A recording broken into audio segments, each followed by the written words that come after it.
அதுதான் சரி. மாலையை என் கழுத்திலே போட்டுக் கொள்கிறேன்.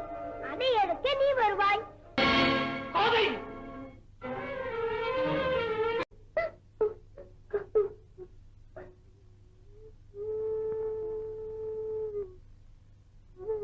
அப்பா, நான் சொல்வதை தவறாக நினைத்து மேலும் என் மேல் ஆத்திரப்பட வேண்டாம். ஆண்டவன் குழந்தைகளிடம் தான் அளவு கடந்து அன்பை காட்டுவான் என்று தாங்கள் தானே அடிக்கடி சொல்வீர்கள். அப்படி இருக்கும் போது நான் போட்டுக்கொண்ட மாலையை பெருமான் ஏற்றுக்கொள்ளாமலா போவார்? அப்பா, கண்ணன் மேல் கொண்ட ஆசையினால் தானே நான் சிறிது நேரம் அதை கழுத்துல போட்டுக் கொண்டிருந்தேன்.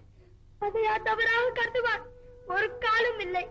அப்பா, நான் சூடி கொடுத்த மாலையை ஒரே ஒரு முறை அந்த ஆண்டவனுக்கு சூட்டி பாருங்களேன்.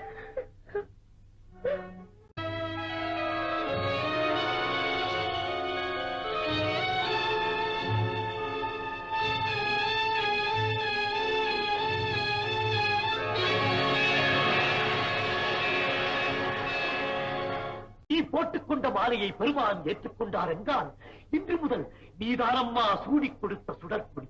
வருங்காலத்திலே உனது வாக்கில் இருந்து வரும் சொல்லெல்லாம் நாச்சியாரின் திருமொழி என்று நாடெல்லாம் புகழட்டும்.